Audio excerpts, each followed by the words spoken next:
ವೀಕ್ಷಕರೇ, ನಮ್ಮ ಕರ್ನಾಟಕ ಸುದ್ದಿಗೆ ಸ್ವಾಗತ. ನಾನು ಸವಿತಾ ದೊಡ್ಡಯ್ಯ. ರಸಗೊಬ್ಬರ ಹಾಗೂ ಬಿತ್ತನೆ ಬೀಜ ಶೀಘ್ರ ಪೂರೈಕೆಗೆ ಒತ್ತಾಯಿಸಿ ತುಮಕೂರು ಜಿಲ್ಲೆಯ ಎಲ್ಲ ತಾಲೂಕು ಜೆಡಿಎಸ್ ಮುಖಂಡರು ನಗರದ ಡಿಸಿ ಕಚೇರಿ ಮುಂದೆ ಪ್ರತಿಭಟನೆ ನಡೆಸಿದರು. ರಾಜ್ಯದಲ್ಲಿ ಉಂಟಾಗಿರುವ ರಸಗೊಬ್ಬರ ಅಭಾವ ಶೀಘ್ರ ಬಗೆಹರಿಸುವಂತೆ ಒತ್ತಾಯಿಸಿ ಜೆಡಿಎಸ್ ವತಿಯಿಂದ ರಾಜ್ಯದ ಎಲ್ಲ ಜಿಲ್ಲಾ ಮತ್ತು ತಾಲೂಕು ಕೇಂದ್ರಗಳಲ್ಲಿ ಇಂದು ಪ್ರತಿಭಟನೆ ನಡೆಸುವಂತೆ ಕರೆ ಕೊಟ್ಟ ಹಿನ್ನೆಲೆ ಇಂದು ತುಮಕೂರಿನಲ್ಲಿ ಜೆಡಿಎಸ್ ಮುಖಂಡರು ಪ್ರತಿಭಟನೆ ನಡೆಸಿ ರಸಗೊಬ್ಬರ ಹಾಗೂ ಬಿತ್ತನೆ ಬೀಜ ಶೀಘ್ರ ಪೂರೈಕೆ ಮಾಡುವಂತೆ ಒತ್ತಾಯ ಮಾಡಿದ್ರು. ತುಮಕೂರಿನ ಡಿಸಿ ಕಚೇರಿ ಮುಂದೆ ಜೆಡಿಎಸ್ ಜಿಲ್ಲಾಧ್ಯಕ್ಷ ಅಂಜನಪ್ಪ ಅವರ ನೇತೃತ್ವದಲ್ಲಿ ಪ್ರತಿಭಟನೆ ನಡೆಸಿ ರಸಗೊಬ್ಬರ ಬಿತ್ತನೆ ಬೀಜ ಅಭಾವ ಶೀಘ್ರ ಬಗೆಹರಿಸುವಂತೆ ಆಗ್ರಹಿಸಿದರು. ರಸಗೊಬ್ಬರ ಬಿತ್ತನೆ ಬೀಜ ಪೂರೈಕೆ ಮಾಡದ ಅಸಮರ್ಥ ಲೂಟಿಕೋರ ಸರ್ಕಾರ ಎಂದು ಘೋಷಣೆ ಕೂಗಿ ಆಕ್ರೋಶ ಹೊರಹಾಕಿದ್ರು. ಈ ವೇಳೆ ಜೆಡಿಎಸ್ ಜಿಲ್ಲಾಧ್ಯಕ್ಷ ಅಂಜನಪ್ಪ ಮಾತನಾಡಿ, ರಾಜ್ಯದಲ್ಲಿ ಕಳೆದ 2 ವರ್ಷಗಳಿಂದ ಅಧಿಕಾರ ನಡೆಸುತ್ತಿರುವ ಕಾಂಗ್ರೆಸ್ ಸರ್ಕಾರ ರಾಜ್ಯದ ರೈತರ ಸಮಸ್ಯೆಗೆ ಮತ್ತು ಮಳೆ ಹಾನಿ, ನೆರೆ ಹಾವಳಿಯಿಂದ ಹಾಗೂ ಮಳೆ ಕೊರತೆಯಿಂದ ಬಾಧಿತವಾದ ರೈತರ ಮತ್ತು ನೊಂದ ಸಂತ್ರಸ್ತರಿಗೆ ಪರಿಹಾರ ನೀಡುವಲ್ಲಿ ಸಂಪೂರ್ಣವಾಗಿ ವಿಫಲವಾಗಿದೆ ಎಂದು ಕಿಡಿಕಾರಿದ್ರು. ಈ ವೇಳೆ ಡಿಸಿ ಅವರನ್ನ ಭೇಟಿ ಮಾಡಲು ಒಳಗೆ ಬಿಡದ ಪೊಲೀಸ್ ಮತ್ತು ಜೆಡಿಎಸ್ ಮುಖಂಡರ ನಡುವೆ ವಾಗ್ವಾದ ನಡೆದು ಪ್ರತಿಭಟನಾಕಾರರು ಡಿಸಿ ಕಚೇರಿಯ ಗೇಟ್ ತಳ್ಳಿ ಒಳಗೆ ಹೋದ ಘಟನೆ ಕೂಡ ನಡೆಯಿತು. ನಂತರ ತುಮಕೂರು ಎಒ ಅವರಿಗೆ ಮನವಿ ಪತ್ರ ಸಲ್ಲಿಸಿದ್ರು. ಈಗಾಗಲೇ ಪಕ್ಷದಿಂದ ಆದೇಶವಾಗಿರುವುದರಿಂದ ಇವತ್ತು ತುಮಕೂರು ಜಿಲ್ಲಾ ಜಾತ್ಯತೀತ ಜನತಾದಳ ವತಿಯಿಂದ ಕೂಡ ಇವತ್ತು ರಸಗೊಬ್ಬರ ಮತ್ತೆ ಬಿತ್ತನೆ ಬೀಜವನ್ನ ರೈತರಿಗೆ ಸರಿಯಾಗಿ ಪೂರೈಕೆ ಮಾಡಿದಂತ ಅಸಮರ್ಥ ಲೂಟಿಕೋರ ಕಾಂಗ್ರೆಸ್ ಸರ್ಕಾರದ ವಿರುದ್ಧ ಇವತ್ತು ತುಮಕೂರು ಜಿಲ್ಲಾಧಿಕಾರಿಗಳ ಕಚೇರಿ ಹತ್ರ ಇವತ್ತು ಪ್ರತಿಭಟನೆಯನ್ನ ಮಾಡ್ತಾ ಇದ್ದೇವೆ. ಈ ಪ್ರತಿಭಟನೆಯನ್ನ ಉದ್ದೇಶಿಸಿ ನಮ್ಮ ಜಾತ್ಯತೀತ ಜನತಾದಳದ ತುಮಕೂರು ಜಿಲ್ಲಾಧ್ಯಕ್ಷರಾದ ಶ್ರೀಯುತ ಆರ್ಸಿ ಆಂಜನಪ್ಪ ಅವರು ಮಾತಾಡಬೇಕು ಅಂತ. ಕುಮಾರಸ್ವಾಮಿ ಅವರಿಗೆ, ಜಾತ್ಯತೀತ ಜನತಾ ದಳಕ್ಕೆ, ಎಲ್ಲರಿಗೂ ನಮಸ್ಕಾರ. ಈ ದಿನ ತುಮಕೂರು ಜಿಲ್ಲೆಯ ಜನತಾದಳ ಪಕ್ಷದಿಂದ ಕಾಂಗ್ರೆಸ್ ಸರ್ಕಾರದ ವಿರುದ್ಧ ಈ ದಿನ ನಾವು ಪ್ರತಿಭಟನೆಯನ್ನ ಮಾಡಿ ಜಿಲ್ಲಾಧಿಕಾರಿಗಳ ಕಚೇರಿಗೆ ಬಂದು ಮನವಿಯನ್ನು ಕೊಡೋದಕ್ಕೆ ನಾವೆಲ್ಲ ಇಲ್ಲಿಗೆ ಆಗಮಿಸಿದ್ದೇವೆ. ಈ ಒಂದು ಪ್ರತಿಭಟನೆಯಲ್ಲಿ ನಮ್ಮ ಜಿಲ್ಲೆಯ ಎಲ್ಲ ತಾಲೂಕುಗಳಿಂದ ನಮ್ಮ ಪಕ್ಷದ ಮುಖಂಡರುಗಳು ಆಗಿರ್ತಕ್ಕಂಥ ಎಲ್ಲರೂ ಕೂಡ ಆಗಮಿಸಿದ್ದಾರೆ. ಶಾಂತಕುಮಾರ್ ಸರ್ ಅವರು ತಿಪ್ಟೂರಿಂದ ಮತ್ತು ನಮ್ಮ ಗುಬ್ಬಿ ಕ್ಷೇತ್ರದ ನಾಗರಾಜಣ್ಣವರು ಮತ್ತು ತಿಮ್ಮಾರೆಡ್ಡಿ ಅವರು, ಕೊಂಡವಾಡಿ ಚಂದ್ರಶೇಖರ್ ಅವರು, ಕುಂಬಣ್ಣ ಅವರು,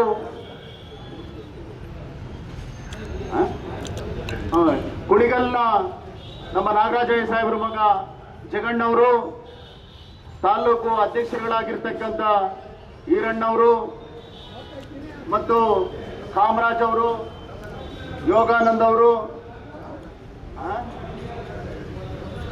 ಮತ್ತು ನಮ್ಮ ಪಕ್ಷದ ಕಾರ್ಯಾಧ್ಯಕ್ಷರು ನಾಗರಾಜ್ ಅವರು, ಜಿಲ್ಲಾ ಪದಾಧಿಕಾರಿಗಳು ಲೋಕೇಶ್ ಅವರು, ಮಹಿಳಾ ಮುಖಂಡರುಗಳಾಗಿರ್ತಕ್ಕಂಥ ಸಾಹಿರಕ್ಕ ಅವರು ಇದ್ದಾವೆ.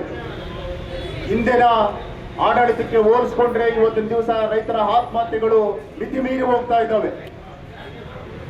ಇದಕ್ಕೆ ಕಾರಣಗಳು ಹಲವಾರಿದ್ದಾವೆ.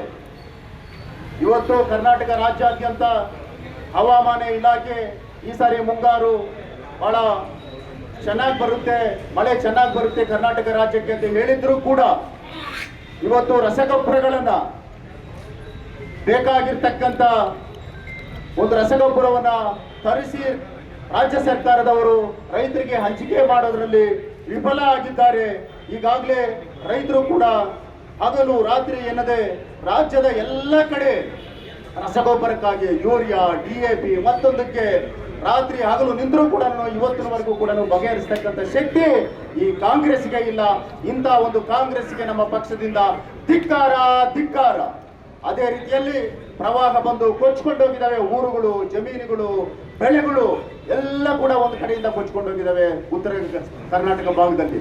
ಅವ್ರಿಗೂ ಕೂಡ ಇಲ್ಲಿವರೆಗೂ ಒಂದೇ ಒಂದು ನಯ ಪೈಸಾ ಇವತ್ತು ಪರಿಹಾರವನ್ನು ಕೊಟ್ಟಿಲ್ಲ. ಅದಕ್ಕಾಗಿ ಇವತ್ತು ನಾವು ಅದರ ವಿರುದ್ಧ ನಾವು ಇವತ್ತು ದಿವಸ ಹೋರಾಟವನ್ನು ನಾವು ಮಾಡಿ ಪಕ್ಷದ ಎಲ್ಲ ಮುಖಂಡರುಗಳು, ಬಹಳ ಮುಖ್ಯವಾಗಿ ನನ್ನ ತಾಯಿಯಂದ್ರು ಏನಿವತ್ತು ಒಂದು ಸಾಂಕೇತಿಕ ಹೋರಾಟಕ್ಕೆ ನಮ್ಮ ಜಿಲ್ಲಾಧ್ಯಕ್ಷರು ಕರೆ ಕೊಟ್ಟಿದ್ದಾರೆ, ತಾವೆಲ್ಲ ಭಾಗವಹಿಸಿದ್ದಾರೆ. ಬಹಳ ಮುಖ್ಯವಾಗಿ ಮಾಧ್ಯಮ ಮಿತ್ರರಿಗೆ ನಾನು ಈ ಒಂದು ಹೋರಾಟಕ್ಕೆ ನಿಮ್ಮ ಸಹಕಾರವನ್ನು ಕೋರ್ತಾ, ಬಹಳ ವಿಶೇಷವಾಗಿ ಇವತ್ತು ನರಸಪ್ತ ಕಾಂಗ್ರೆಸ್ ಸರ್ಕಾರ ಅಂತಲೇ ಹೇಳ್ಬೇಕು. ನರಸಪ್ತ ಮಂತ್ರಿಗಳು ಇವರೆಲ್ಲ ಈ ಒಂದು ಸರ್ಕಾರವನ್ನ, ರಾಜ್ಯವನ್ನ ದಿವಾಳಿಗೆ ತಗೊಂಡು ಹೋಗ್ತಾ ಇರೋದು ನಾವೆಲ್ಲ ನೋಡ್ತಾ ಇದ್ದೀವಿ. ಇವತ್ತು ಮುಖ್ಯಮಂತ್ರಿಗಳಾಗಿರ್ಬೋದು, ಉಪಮುಖ್ಯಮಂತ್ರಿಗಳಾಗಿರ್ಬೋದು, ಮತ್ತೆ ನಮ್ಮ ಕೃಷಿ ಮಂತ್ರಿಗಳು ದೇವ್ರಿಗೋಸ್ಕರ ರಾಜಕಾರಣ ಮಾಡ್ತಾ ಇದ್ದಾರೆ ಅಂತ ನೋಡ್ತಾ ಇದ್ದೀವಿ. ಇವತ್ತು ರಾಜ್ಯಾದ್ಯಂತ ಉತ್ತಮವಾದ ಮಳೆ ಆಗ್ತಾ ಇದೆ. ರೈತರುಗಳಿಗೆ ನಮ್ಗೆ ಇವತ್ತು ರಸಗೊಬ್ಬರ ಸಿಗ್ತಾ ಇಲ್ಲ, ಕಳಸಂತೆಯಲ್ಲಿ ಮಾರಾಟ ಆಗ್ತಾ ಇದೆ. ಕೇಂದ್ರ ಸರ್ಕಾರದಿಂದ ಏನು ರಸಗೊಬ್ಬರವನ್ನು ತರಿಸ್ಕೋಬೇಕು ಆ ನಿಟ್ಟಿನಲ್ಲಿ ಇವತ್ತು ರಾಜ್ಯ ಸರ್ಕಾರ ಕೆಲಸ ಮಾಡ್ತಾ ಇಲ್ಲ. ಕೇವಲ ಸರ್ಕಾರವನ್ನ, ಅಧಿಕಾರಿಗಳನ್ನ, ವಿರೋಧ ಪಕ್ಷದವ್ರನ್ನ, ಮುಖಂಡರುಗಳನ್ನ ಕಟ್ಟಾಕ್ಲಿಕ್ಕೆ, ಅವ್ರ ವಿರುದ್ಧ ರಾಜಕೀಯ ಷಡ್ಯಂತ್ರ ಮಾಡ್ಲಿಕ್ಕೆ ಅಷ್ಟೇ ಇವತ್ತು ಈ ಕಾಂಗ್ರೆಸ್ ಸರ್ಕಾರ ಸೀಮಿತ ಆಗಿರುವಂತದ್ದು. ದಯಮಾಡಿ ನಾನು ಜಿಲ್ಲಾಧಿಕಾರಿಗಳ ಮುಖಾಂತರ ಈ ರಾಜ್ಯ ಸರ್ಕಾರಕ್ಕೆ ಏನಿವತ್ತು ಮನವಿಯನ್ನು ಕೊಡ್ತಾ ಇದ್ದೇವೆ, ದಯಮಾಡಿ ಈಗಾಗಲೇ ರೈತರುಗಳನ್ನ ಮುಕ್ಕಾಲು ಭಾಗ ಸಾಯಿಸ್ಬಿಟ್ಟಿದ್ದೀರಾ. ಯಾವುದೇ ಒಂದು ರೈತರುಗಳ ವಿಚಾರ ಆಗಿರ್ಬೋದು, ನೀರಾವರಿ ಆಗಿರ್ಬೋದು, ರಸಗೊಬ್ಬರ ಆಗಿರ್ಬೋದು, ಬಿತ್ತನೆ ಬೀಜ ಆಗಿರ್ಬೋದು, ಇವತ್ತು ನೋಡ್ತಾ ಇದ್ದೀವಿ. ಬೆಳಿಗ್ಗೆ ಇದ್ರೆ ರೈತರುಗಳು ಪತ್ರಿಕೆಗಳಲ್ಲಿ ನೋಡ್ತಾ ಇದ್ದೀವಿ, ಟಿವಿ ಮಾಧ್ಯಮದಲ್ಲಿ ನೋಡ್ತಾ ಇದ್ದೀವಿ. ಇವತ್ತು ಕಳಪೆ ಬಿತ್ತನೆ ಬೀಜಗಳು, ರಸಗೊಬ್ಬರಗಳು ಸಿಗ್ತಾ ಇಲ್ಲ. ಇವತ್ತು ದಲ್ಲಾಳಿಗಳು, ಅಧಿಕಾರಿಗಳ ಮುಖಾಂತರ ದಲ್ಲಾಳಿಗಳು ದುಡ್ಡು ಮಾಡ್ತಾ ಇದ್ದಾರೆ, ಅಧಿಕಾರಿಗಳು ಕಮಿಷನ್ ಹೊಡಿತಾ ಇದ್ದಾರೆ. ಇವತ್ತು ಈ ದರಿದ್ರ ಕಾಂಗ್ರೆಸ್ ಸರ್ಕಾರ ಬಂದಾದ್ಮೇಲೆ ರೈತರುಗಳು ದಿವಾಳಿ ಆಗ್ತಾ ಇದ್ದಾರೆ. ದಯಮಾಡಿ ಈ ಒಂದು ರಾಜ್ಯ ಸರ್ಕಾರಕ್ಕೆ ನಾವು ಈ ಪ್ರತಿಭಟನೆ ಮುಖಾಂತರ ಮನವಿ ಮಾಡ್ತೀವಿ. ಇದು ಕೇವಲ ಒಂದು ಸಾಂಕೇತಿಕ ಹೋರಾಟ, ದಯಮಾಡಿ ಅರ್ಥ ಮಾಡ್ಕೋಬೇಕಾಗುತ್ತೆ.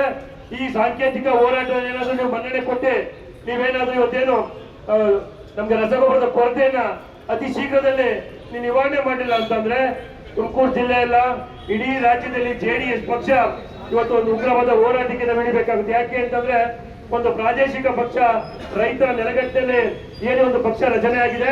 ಇವತ್ತು ರೈತರಿಗೋಸ್ಕರ ನಾವೆಲ್ಲ ಹೋರಾಟ ಮಾಡ್ತಾ ಇರೋದು. ಈ ವರ್ಷ ಮಳೆ ಬೇಗ ಬರುತ್ತೆ ಅಂತ ಇತ್ತು, ಆಗ್ಲೇ ಬೇಗ ಬಂದಿತ್ತು. ಅದು ಮುನ್ಸೂಚನೆ ಬಹುಶಃ ಎಲ್ರಿಗೂ ಗೊತ್ತಿತ್ತು. ಆಮೇಲೆ ಹಲವಾರು, ಏಕೆಂದ್ರೆ ನಮ್ಮ ಎಲ್ಲ ಈ ಭಾಗ ಏನಿದೆ ನಮ್ಮ ಇಂಟೀರಿಯರ್ ಪ್ರದೇಶ, ಇದು ಒಂದು ಸ್ವಲ್ಪ ಬರಡು ಪ್ರದೇಶ. ನಮಗೆ ಏನ್ ಮಳೆ ಬಂದಿದೆ, ಕ್ಯಾಚ್ಮೆಂಟ್ ಏರಿಯಾದಲ್ಲಿ ಜಾಸ್ತಿ ಮಳೆ ಬಂದಿದೆ. ನಾರ್ತ್ ಕರ್ನಾಟಕ ಇರ್ಬೋದು, ಎಲ್ಲ ಅಕ್ಕ ಕೊಪ್ಪಳ ಇರ್ಬೋದು, ಆ ಭಾಗದಲ್ಲಿ ಹೆಚ್ಚಿನ ಮಳೆ ಬಂದಿದೆ. ಕೃಷಿ ಸಚಿವರಿಗೆ ಇದ್ರ ಬಗ್ಗೆ ಈಗಾಗಲೇ ತೋಟಗಾರಿಕೆ ಇರ್ಬೋದು, ಕೃಷಿ ಇಲಾಖೆಯಿಂದ ಈಗಾಗಲೇ ಅದ್ರ ಬಗ್ಗೆ ಮಾಹಿತಿ ಇತ್ತು. ಮಾಹಿತಿ ಮೊದಲೇನಂತ ಹೇಳಿದ್ರು, ಈಗಾಗಲೇ ಮಳೆ ಬಂದಿದೆ, ನಮಗೆ ಎಲ್ಲಾ ಸೌಕರ್ಯ, ರಸಗೊಬ್ಬರ ಸೌಕರ್ಯ ಎಲ್ಲ ಇದೆ, ಹಾಗಾಗಿ ಯಾವುದೇ ಸಮಸ್ಯೆ ಆಗಲ್ಲ ಅಂತ ಹೇಳಿದ್ರು. ಈಗ ಏನ್ ಹೇಳ್ತಾರೆ, ನಮ್ಮ ಕೇಂದ್ರ ಸರ್ಕಾರ ಹೊಣೆ ಅಂತಾರೆ. ಅಂದ್ರೆ ಕೇಂದ್ರ ಸರ್ಕಾರ ಹೇಳುತ್ತೆ, ನಮ್ಮ ಏನು ರಾಜ್ಯಕ್ಕೆ ಮೀಸಲಿಟ್ಟಿದ್ದು 6,80,000 ಮೆಟ್ರಿಕ್ ಏನು ಗೊಬ್ಬರ ಮೀಸಲಿಟ್ಟಿದ್ರು ಅದು ಸಂಪೂರ್ಣವಾಗಿ ದಾಸ್ತಾನು ಆಗಿದೆ ಅಂತ ಹೇಳ್ತಾರೆ. ಇಲ್ಲಿ ಹೇಳ್ತಾರೆ 5,40,000 ಮೆಟ್ರಿಕ್ ಟನ್ ಈಗಾಗಲೇ ಹಂಚಿಕೆ ಆಗಿದೆ ಅಂತ ಹೇಳ್ತಾರೆ. ಬಹುಶಃ ಇವ್ರಿಗಾಗಲೇ ಹೇಳ್ತಾ ಇರೋದು ಮೊದಲು ಗೊತ್ತಿತ್ತು, ಈಗ ಗೊತ್ತಿಲ್ಲ ಅಂತಂದ್ರೆ ಯಾವಾಗ್ಲೂ ನಮ್ಮ ಕೃಷಿ ಸಚಿವರಿಗಿರ್ಬೋದು ಅಥವಾ ರಾಜ್ಯ ಸರ್ಕಾರಕ್ಕಿರ್ಬೋದು, ಅವ್ರಿಗೆ ಏನು ಅಂದ್ರೆ ಏಕೈಕ ಉದ್ದೇಶ ನಮ್ಮ ಕೇಂದ್ರ ಸರ್ಕಾರನ ಹೊಣೆಯಾಗಿ ಮಾಡೋದು. ರಾಜ್ಯದ ಜನರಿಗೆ ಏನಾದ್ರೂ ಒಂದು ಸುಳ್ಳು ಹೇಳಿ ಕೇಂದ್ರ ಸರ್ಕಾರದ ಮೇಲೆ ಗೂಬೆ ಕೂರಿಸೋದು, ಇದೇ ಪ್ರವೃತ್ತಿ ಆಗಿದೆ. ನೀವು ಯಾವ ವಿಚಾರಗಳು ತಗೊಳ್ಳಿ, GST ವಿಚಾರ ತಗೊಳ್ಳಿ, ಇವತ್ತು ಎಲೆಕ್ಷನ್ ಹೋರಾಟಗಳು ನಡೀತಾ ಇದೆ, ಅದನ್ನು ತಗೊಳ್ಳಿ, ಈಗ ರಸಗೊಬ್ಬರ ತಗೊಳ್ಳಿ, ಯಾವಾಗಲೂ ಕೇಂದ್ರ ಸರ್ಕಾರನೇ ಹೊಣೆ ಮಾಡಿ ರೈತರಿಗೆ ಮಂಕು ಬೂದಿ ಬೆಳೆಸ್ತಾ ಇದ್ದಾರೆ. ಇವತ್ತು ನಮ್ಮ ಸರ್ಕಾರ ಇವತ್ತು ಏನು ಅಂತ ಕಾಂಗ್ರೆಸ್ ಸರ್ಕಾರ ರೈತರಿಗೆ ಅನ್ಯಾಯ ಮಾಡ್ತಾ ಇದೆ. ರಸಗೊಬ್ಬರ ಹಂಚಿಕೆಯಲ್ಲಿ ಇವತ್ತು ಕಾಳ ಸಂಚಿಕೆಯಲ್ಲಿ ಮಾರಾಟ ಆಗ್ತಾ ಇದೆ. ರೈತರಲ್ಲಿ ಇವತ್ತು ಕಂಡೀಷನ್ ಹಾಕಿ ರಸಗೊಬ್ಬರನ ಮಾರಾಟ ಮಾಡ್ತಾ ಇದ್ದಾರೆ. DAP ತಗೋಬೇಕು, ಅವ್ರು ತಗೊಂಡ್ರೆ ಮಾತ್ರ ನಿಮಗೆ ಯೂರಿಯಾ ಕೊಡ್ತೀವಿ ಅಂತಾರೆ. ಯೂರಿಯಾಕ್ಕೆ ಕೆಲವಾರು ಭಾಗದಲ್ಲಿ ಇವೆಲ್ಲ ನೋಡಿದೀರಾ, ಮಾಹಿತಿಗಳು ನೀವೇ ಮಾಧ್ಯಮ ಪ್ರಚಾರ ಮಾಡಿದೀರಾ, ಡಬಲ್ ರೇಟ್ ಮಾಡಿದ್ದಾರೆ ಯೂರಿಯಾಕ್ಕೆ. ಅಂದ್ರೆ ಇಲ್ಲಿ ಮಧ್ಯಮ ವರ್ತಿಗಳು, ಬ್ರೋಕರ್ಗಳು ದುಡ್ಡು ಮಾಡ್ತಾ ಇದ್ದಾರೆ ಅಂತ. ಅಂದ್ರೆ ರಾಜ್ಯದ ಕಾಂಗ್ರೆಸ್ ಮುಖಂಡರುಗಳು, ಮಂತ್ರಿಗಳು ಬ್ರೋಕರ್ ಮುಖಾಂತರ ಇಂಡೈರೆಕ್ಟ್ ಆಗಿ ದುಡ್ಡು ತಾಣೋದಕ್ಕಾಗಿ ಇವತ್ತು ರಸಗೊಬ್ಬರದಲ್ಲಿ ಅನ್ಯಾಯ ಮಾಡ್ತಾ ಇದ್ದಾರೆ. ಹೇಳಿ ಸಾರ್ವಜನಿಕರಿಂದ ಅನೇಕ ದೂರುಗಳು ಬರ್ತಾ ಇದ್ದಾವೆ. ಇದೆಲ್ಲವನ್ನು ಕೂಡ ಅರೆಬರೆಯಾಗಿಟ್ಟು ಇವತ್ತು ಇವರು ತರಾತುರಿಯಲ್ಲಿ ಇವರ ಒಂದು ಪ್ರಚಾರದ ಒಂದು ಬೆವರಿಗೋಸ್ಕರ ಈ ಪ್ರಚಾರಕ್ಕೋಸ್ಕರ ಇವರು ಕಾಮಗಾರಿಗಳನ್ನು ಕಂಪ್ಲೀಟ್ ಮುಗಿಸಿದಲೇ ಇವತ್ತು ಪ್ರಚಾರವನ್ನು ತಗೊಳ್ಳೋಕೆ ಇವತ್ತು ಹೊರಟಿದ್ದಾರೆ ಈ ಸರ್ಕಾರ. ಮತ್ತು ಅಷ್ಟೇ ಅಲ್ಲ, ಗೊಬ್ಬರದ ಬಗ್ಗೆ ಕಾಳಸಂತೆಯಲ್ಲಿ ಮಾರಾಟ ಮಾಡ್ತಕ್ಕಂಥ ಒಂದು ಈ ಸರ್ಕಾರ ರೈತರನ್ನು ಕಡೆಗಣಿಸಿ ಇವತ್ತು ತುಂಬಾ ಅನ್ಯಾಯವನ್ನು ಮಾಡ್ತಾ ಇದೆ. ಮತ್ತು ಇವತ್ತು ಎಲ್ಲ ರಂಗಗಳಲ್ಲೂ ಒಂದಲ್ಲ, ಇವತ್ತು ಹಾಸ್ಟೆಲ್ ವಿದ್ಯಾರ್ಥಿಗಳು ತಗೊಳ್ರಿ, ಮತ್ತು ನಮ್ಮ ಪರಿಶಿಷ್ಟ ಜಾತಿ ಪರಿಶಿಷ್ಟ ಪಂಗಡಗಳು ಎಲ್ಲರೂ ಸಹ ತೊಂದರೆ ಕೊಡ್ತಕ್ಕಂಥ ಈ ಒಂದು ಸರ್ಕಾರ. ಅಲ್ಲಿ ಹಾಸ್ಟೆಲ್ಗಳು ಒಂದು ಕಡೆಗೆ, ಅಲ್ಲಿ ಯಾವುದೇ ಅನುದಾನ ಇಲ್ಲ, ಅಲ್ಲಿ ಮೇಂಟೆನೆನ್ಸ್ ಇಲ್ಲ, ಅಲ್ಲಿ ಮಕ್ಕಳು ಕೂಡ ಪ್ರತಾಪಿಸ್ತಾ ಇದ್ದಾರೆ. ಒಂದು ಕಡೆ ರೈತರ ಸಮಸ್ಯೆ ಇದೆ, ಒಂದು ಕಡೆ ವಿದ್ಯಾರ್ಥಿಗಳ ಸಮಸ್ಯೆ ಇದೆ, ಒಂದು ಕಡೆ ಸಾರ್ವಜನಿಕರ ಸಮಸ್ಯೆ ಇದೆ. ಇಷ್ಟೆಲ್ಲ ಸಮಸ್ಯೆಗಳು ಅಭಿವೃದ್ಧಿಯ ಕೆಲಸಗಳಿಗೆ ಯಾವುದೇ ರೀತಿಯ ಒತ್ತನ್ನು ಕೊಡದೆ ನಾವು 50 ಕೋಟಿ ಯಾವ 50 ಕೋಟಿ ಇದುವರೆಗೂ ಬಿಡುಗಡೆ ಆಗಿಲ್ಲ. ಸುಮ್ಮನೆ ಮಾತುಗಳಲ್ಲಿ ಹೇಳಿದ್ದಾರೆ. ಆ ಮಾತಿನ ಒಂದು 3 ವರ್ಷಕ್ಕೆ ಮುಕ್ತಾಯ ಮಾಡ್ತಾರೋ, ಇನ್ನು 2 ವರ್ಷ ಸ್ಟಾರ್ಟ್ ಮಾಡೋದು ಗೊತ್ತಿಲ್ಲ. ಇವರ ಅಧಿಕಾರ ಅವಧಿಯಲ್ಲಿ ಯಾವುದೇ ಅಭಿವೃದ್ಧಿ ಕಾರಣದಲ್ಲೇ ಇವತ್ತು ಈ ಸರ್ಕಾರ 5 ವರ್ಷ ಮುಂದುವರಿಸಿದೆ ಎಂಬುದು ನಮಗೆಲ್ಲ ಗೊತ್ತಾಗಿರ್ತಕ್ಕಂಥ ವಿಚಾರ. ಸಾಮಾನ್ಯ ಬಂಧುಗಳೇ, ಸಾರ್ವಜನಿಕರು ಮಾತಾಡ್ತಕ್ಕಂಥ ಮಾತುಗಳು, ಸಾರ್ವಜನಿಕರು ಕೇಳ್ತಕ್ಕಂಥ ಮಾತುಗಳು, ಈ ಸರ್ಕಾರದಲ್ಲಿ ಏನೇನು ಕೆಲಸ ಆಗೋ ಇದರಲ್ಲಿ ಒಂದು ಸಾರ್ವಜನಿಕರು ಚಡಪಡಿಸ್ತಾ ಇದ್ದಾರೆ.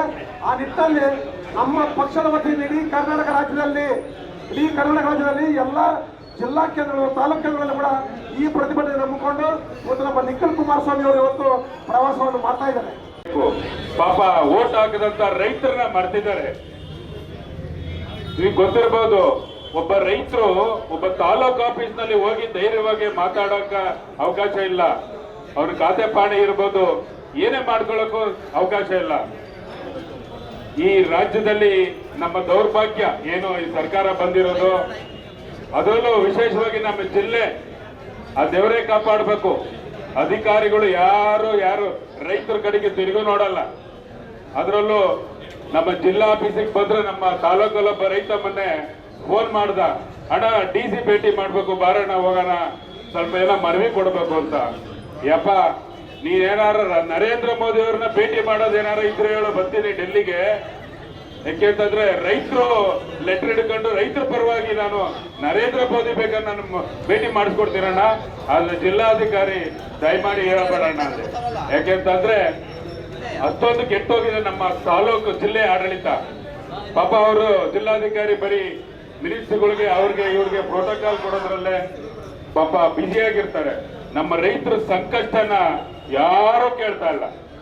ಏನು ಅಧಿಕವಾಗಿ ಗೆದ್ದಂತ ಈ ಜಿಲ್ಲೆನಲ್ಲಿ ಕಾಂಗ್ರೆಸ್ ನಾಯಕರುಗಳು ಗೊತ್ತಾಗಿರ್ಬೋದು, ಪಾಪ ಇಡೀ ನಮ್ಮ ಜಿಲ್ಲೆಯ ರೈತರು ಹೋರಾಟ ಮಾಡಿದ್ರು. ಲಿಂಕೆನಲ್ಲಿ ರೈತರನ್ನ ಬೆದರಿಸಂತ ಕಾರ್ಯಕ್ರಮ ಮಾಡಿದ್ರು ಅಧಿಕಾರಿಗಳನ್ನ ಇಟ್ಕೊಂಡು. ಪಾಪ ಅವ್ರ ಪರವಾಗಿ ಯಾರು ಧ್ವನಿ ಎತ್ತಲಿಲ್ಲ. ಅದರಲ್ಲೂ ಅಂದ್ರೆ ಗೆದ್ದಂತ ಏನು ಕಾಂಗ್ರೆಸ್ ಸರ್ಕಾರದಲ್ಲಿರ್ತಕ್ಕಂಥ ಮಂತ್ರಿಗಳು ಇರ್ಬೋದು, ಶಾಸಕರು ಇರ್ಬೋದು, ಯಾರು ಧ್ವನಿ ಎತ್ತಲಿಲ್ಲ.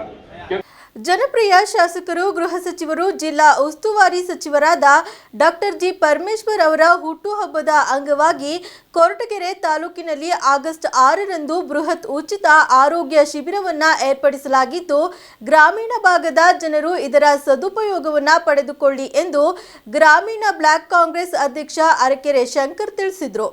ನಮ್ಮ ಜನಪ್ರಿಯ ಶಾಸಕರು, ಗೃಹ ಸಚಿವರು, ಜಿಲ್ಲಾ ಉಸ್ತುವಾರಿ ಸಚಿವರಾದ ಡಾಕ್ಟರ್ ಜಿ ಪರಮೇಶ್ವರ್ ಅವರ ಹುಟ್ಟುಹಬ್ಬದ ಅಂಗವಾಗಿ ಬೃಹತ್ ಆರೋಗ್ಯ ಶಿಬಿರವನ್ನ ಏರ್ಪಡಿಸಲಾಗಿದೆ. ಗ್ರಾಮೀಣ ಭಾಗದ ಜನರು ಇದರ ಸದುಪಯೋಗವನ್ನ ಪಡೆದುಕೊಳ್ಳುವಂತೆ ಗ್ರಾಮೀಣ ಬ್ಲಾಕ್ ಕಾಂಗ್ರೆಸ್ ಅಧ್ಯಕ್ಷ ಅರಕೆರೆ ಶಂಕರ್ ತಿಳಿಸಿದರು. ಕೊರಟಗೆರೆ ತಾಲೂಕಿನ ಕ್ಯಾಮೇನಹಳ್ಳಿ ಶ್ರೀ ಆಂಜನೇಯ ಸ್ವಾಮಿ ದೇವಸ್ಥಾನದಲ್ಲಿ ಏರ್ಪಡಿಸಲಾಗಿದ್ದ ಪತ್ರಿಕಾಗೋಷ್ಠಿಯನ್ನ ಉದ್ದೇಶಿಸಿ ಮಾತನಾಡಿದ ಅವರು, ಡಾಕ್ಟರ್ ಜಿ ಪರಮೇಶ್ವರ್ ಅವರ 74ನೇ ಹುಟ್ಟುಹಬ್ಬದ ಅಂಗವಾಗಿ ಶ್ರೀ ಸಿದ್ಧಾರ್ಥ ವೈದ್ಯಕೀಯ ಮಹಾವಿದ್ಯಾಲಯ ಹಾಗೂ ಆಸ್ಪತ್ರೆ ಸಹಯೋಗದೊಂದಿಗೆ ಇದೇ ಬುಧವಾರ 6ನೇ ತಾರೀಕು ಬೃಹತ್ ಉಚಿತ ಆರೋಗ್ಯ ತಪಾಸಣೆ ಹಾಗೂ ರಕ್ತದಾನ ಶಿಬಿರವನ್ನ ಹೊಳವನಹಳ್ಳಿ ಸರ್ಕಾರಿ ಪ್ರೌಢಶಾಲಾ ಆವರಣದಲ್ಲಿ ಬೆಳಗ್ಗೆ 9ರಿಂದ ಸಂಜೆ 5 ಗಂಟೆಯವರೆಗೆ ಆಯೋಜಿಸಲಾಗಿದೆ. ಇದರ ಸದುಪಯೋಗವನ್ನ ಪ್ರತಿ ಗ್ರಾಮೀಣ ಭಾಗದ ಬಡಜನರು ತಮ್ಮ ಆರೋಗ್ಯಕ್ಕಾಗಿ ಈ ಶಿಬಿರದಲ್ಲಿ ಪಾಲ್ಗೊಂಡು ತಮ್ಮ ಆರೋಗ್ಯವನ್ನ ತಪಾಸಣೆ ಮಾಡಿಸಿಕೊಂಡು ಅವಶ್ಯಕತೆ ಅವಶ್ಯಕತೆ ಇದ್ದಲ್ಲಿ ಚಿಕಿತ್ಸೆಯೂ ಕೂಡ ಉಚಿತವಾಗಿ ಸಿಗುತ್ತದೆ ಎಂದು ಗ್ರಾಮೀಣ ಬ್ಲಾಕ್ ಕಾಂಗ್ರೆಸ್ ಅಧ್ಯಕ್ಷ ಅರಕೆರೆ ಶಂಕರ್ ತಿಳಿಸಿದರು. ಶಿಬಿರದಲ್ಲಿ ನುರಿತ ಹೃದ್ರೋಗ ತಜ್ಞರು, ಕಣ್ಣಿನ ರೋಗಗಳ ತಜ್ಞರು, ಸಾಮಾನ್ಯ ರೋಗ, ಸ್ತ್ರೀ ರೋಗ, ಪ್ರಸೂತಿ ಚಿಕಿತ್ಸೆ, ಕೀಲು ಮತ್ತು ಮೂಳೆ ರೋಗ, ಮಕ್ಕಳ ಚಿಕಿತ್ಸೆ, ಕಿವಿ ನೋವು, ಗಂಟಲು ನೋವು, ಮನೋವೈದ್ಯಕೀಯ ಚಿಕಿತ್ಸೆ, ಚರ್ಮ ಹಾಗೂ ಗೌಪ್ಯ ರೋಗಗಳು, ದಂತ ಚಿಕಿತ್ಸೆಗಳು ಒಂದೇ ಶಿಬಿರದಲ್ಲಿ ದೊರೆಯಲಿದ್ದು ಈ ಭಾಗದ ಬಡಜನರು, ರೈತರು, ಸಾರ್ವಜನಿಕರು ಸದುಪಯೋಗ ಪಡಿಸಿಕೊಳ್ಳಲು ಈ ಮೂಲಕ ತಿಳಿಸಲಾಯಿತು. ಈ ಪತ್ರಿಕಾಗೋಷ್ಠಿಯಲ್ಲಿ ಬ್ಲಾಕ್ ಕಾಂಗ್ರೆಸ್ ಅಧ್ಯಕ್ಷ ಅಶ್ವಥ್, ನಂಜುಂಡಯ್ಯ, ಗಂಗರಾಜು, ಜಯರಾಜ್, ಕೇಶವಮೂರ್ತಿ ಸೇರಿದಂತೆ ಇತರರು ಉಪಸ್ಥಿತರಿದ್ದರು. ಒಳನಳ್ಳಿನಲ್ಲಿ ಒಂದು ಜನ್ಮ ದಿನಾಚರಣೆಯನ್ನು ಆಚರಣೆ ಮಾಡ್ತಕ್ಕಂಥದ್ದು. ಇವತ್ತು ಈ ಪತ್ರಿಕಾ ಎಲ್ಲ ಮಿತ್ರರಲ್ಲಿ ನಾನು ಪ್ರಾರ್ಥನೆ ಮಾಡ್ತೀನಿ.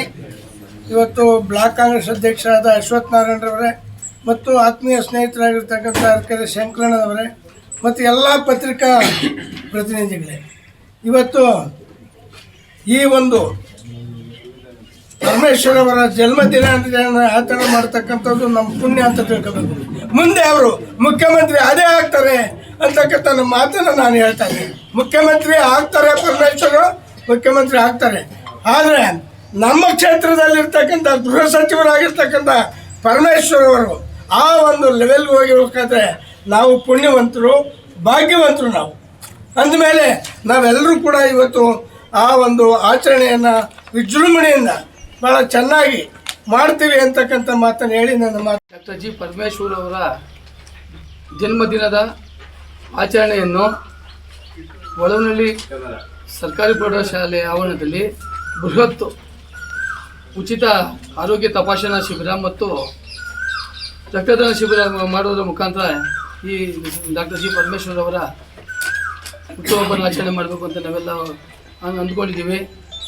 ಅದಕ್ಕೆ ತಾವುಗಳೆಲ್ಲ ಸಹಕಾರ ಕೊಡಬೇಕು. ಹಾಗೆಯೇ ದಿನಾಂಕ 6/1/2026 ಬುಧವಾರ ಬೆಳಿಗ್ಗೆ 9 ಗಂಟೆಯಿಂದ ಸಂಜೆ 5 ಗಂಟೆವರೆಗೆ ತಪಾಸಣಾ ಶಿಬಿರ ಇರ್ತದೆ. ವಿಶೇಷವಾಗಿ ನೀವು ಒಳ್ಳೆ ಪ್ರಚಾರ ಕೊಡಬೇಕಾಗುತ್ತೆ. ಅಂದರೆ ಹಳ್ಳಿ ಗ್ರಾಮೀಣ ಭಾಗದ ಜನಗಳು ಈ ಕಾರ್ಯಕ್ರಮಕ್ಕೆ ಹೆಚ್ಚಿನದಾಗಿ ಭಾಗವಹಿಸಲು ನೀವು ಸಹಕರಿಸಬೇಕಾಗ್ತದೆ. ಯಾಕಂದರೆ ಇವತ್ತು ಮಾಧ್ಯಮನೇ ಮುಖ್ಯ. ನೀವು ಯಾವ ರೀತಿ ನೀವು ನಮಗೆ ಸಹಕಾರ ಕೊಡ್ತೀವಿ ಆ ಥರ ರೋಗಿಗಳು ಬರ್ತಾರೆ. ಈ ಕಾರ್ಯಕ್ರಮ ಹೆಚ್ಚಿನ ಸಂಖ್ಯೆಯಲ್ಲಿ ರೋಗಿಗಳು ಬರೋದಕ್ಕೆ ಎಲ್ಲ ಮುಖಂಡರುಗಳು ಸಹಕರಿಸಬೇಕಾಗ್ತದೆ. ನೀವು ನಿಮ್ಮ ಭಾಗದಲ್ಲಿರುವಂಥ ಎಲ್ಲರಿಗೂ ನೀವು ವಿಷಯ ತಿಳಿಸಿ. ಇದು ಉಚಿತ ತಪಾಸಣಾ ಶಿಬಿರ. ಈ ಶಿಬಿರದಲ್ಲಿ ಇನ್ನೊಂದು ವಿಶೇಷ ಏನಂದರೆ, ಈ ಶಿಬಿರದಲ್ಲಿ ಯಾರು ಹೆಚ್ಚಿನ ಚಿಕಿತ್ಸೆಗೆ ಒಳಪಡ್ತಾರೋ ಅವರಿಗೆ ಶ್ರೀ ಸಿದ್ಧಾರ್ಥ ಆಸ್ಪತ್ರೆಯಲ್ಲಿ ಉಚಿತವಾಗಿ ಶಸ್ತ್ರಚಿಕಿತ್ಸೆ ಮತ್ತು ಚಿಕಿತ್ಸೆಯನ್ನು ಕೊಡಿಸೋದಕ್ಕೆ ಪರಮೇಶ್ವರ್ ಸಾಹೇಬರು ಒಪ್ಕೊಂಡಿದ್ದಾರೆ. ಅದಕ್ಕೆ ವೆಚ್ಚ ಬರ್ಸಂಗಿಲ್ಲ. ಇಲ್ಲಿ ಬರಬೇಕು, ಇಲ್ಲಿ ಬರಬೇಕಾಗ್ತದೆ. ಆಮೇಲೆ ನೇತ್ರದಾನ ಶಿಬಿರ ಇರ್ತದೆ. ನೇತ್ರದಾನ ಇಲ್ಲಿ ಕೇಸ್ ತಗೊಂಡಂಥವನ್ನ ಅಲ್ಲಿ ಉಚಿತವಾಗಿ ನೇತ್ರ ಚಿಕಿತ್ಸೆಯನ್ನು ಮಾಡ್ತಾರೆ. ಈ ಕಾರ್ಯಕ್ರಮಕ್ಕೆ ಜಿಲ್ಲಾಧಿಕಾರಿಗಳು, ಜಿಲ್ಲಾ ಪಂಚಾಯತಿ ಸಿ ಅವರು, ವರಿಷ್ಠಾಧಿಕಾರಿಗಳು ಹಾಗೂ ಎಲ್ಲ ನಮ್ಮ ತಾಲೂಕು ಮಟ್ಟದ ಎಲ್ಲ ಅಧಿಕಾರಿಗಳಿಗೆ ಇದಕ್ಕೆ ಬರ್ತಾ ಇದ್ದಾರೆ. ಹಾಗೆ ತಾವುಗಳೆಲ್ಲರೂ ಸಹ ಹೆಚ್ಚಿನ ಸಂಖ್ಯೆಯಲ್ಲಿ ಬಂದು ಈ ಕಾರ್ಯಕ್ರಮ ಯಶಸ್ವಿ ಮಾಡಿ ಡಾಕ್ಟರ್ ಜಿ ಪರಮೇಶ್ವರ್ ಅವರಿಗೆ ಶುಭ ಕೋರಬೇಕು ಅಂತ ತಮ್ಮಲ್ಲಿ ಕೋರ್ಕೊಳ್ತೇನೆ. ಏನೋ ದಿನಾಂಕ 6/8/2025 ಡಾಕ್ಟರ್ ಜಿ ಪರಮೇಶ್ವರ್ ಸಾಹೇಬರು, ಮಾನ್ಯ ಗೃಹ ಸಚಿವರು, ತುಮಕೂರು ಜಿಲ್ಲಾ ಉಸ್ತುವಾರಿ ಸಚಿವರು, ಕೊರಟಗೆರೆ ವಿಧಾನಸಭಾ ಕ್ಷೇತ್ರದ ಜನಪ್ರಿಯ ಜನನಾಯಕರು ಆಗಿರ್ತಕ್ಕಂಥ ಅವರ ಒಂದು ಜನ್ಮದಿನವನ್ನು ಬಹಳ ವಿಜೃಂಭಣೆಯಿಂದ ಆಚರಿಸ್ಕೊಂಡು ಇಲ್ಲಿವರೆಗೂ ಕೂಡ ಬಂದಿದ್ದೀವಿ. ಈ ಬಾರಿ ಅವರ ಅಭಿಮಾನಿಗಳು ಒಂದು ತೀರ್ಮಾನ ಮಾಡಿದ್ದಾರೆ.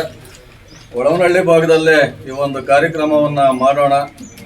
ಆರೋಗ್ಯ ತಪಾಸಣೆ ಇರ್ಬೋದು, ಚಿಕಿತ್ಸೆ ಇರ್ಬೋದು, ರಕ್ತ ನಿಧಿನಲ್ಲಿ ರಕ್ತ ಶೇಖರಣೆ ಮಾಡ್ತಕ್ಕಂಥದ್ದು ಇರ್ಬೋದು, ಎಲ್ಲ ಒಂದು ಬೃಹತ್ ಮಟ್ಟದ ಕಾರ್ಯಕ್ರಮವನ್ನು ಸಾರ್ವಜನಿಕರಿಗೆ ಅನುಕೂಲ ಆಗಲಿ ಅಂತ ಹೇಳಿ, ಹಾಗೂ ಶಾಲಾ ಮಕ್ಕಳು, ಕಾಲೇಜ್ ಮಕ್ಕಳಿಗೂ ಕೂಡ ಪ್ರತಿಯೊಬ್ಬರಿಗೂ ಕಂಪಲ್ಸರಿ ಆರೋಗ್ಯ ತಪಾಸಣೆ ಮತ್ತು ಚಿಕಿತ್ಸಾ ಕಾರ್ಯಕ್ರಮವನ್ನು ಹಮ್ಮಿಕೊಂಡಿರ್ತಕ್ಕಂಥದ್ದು.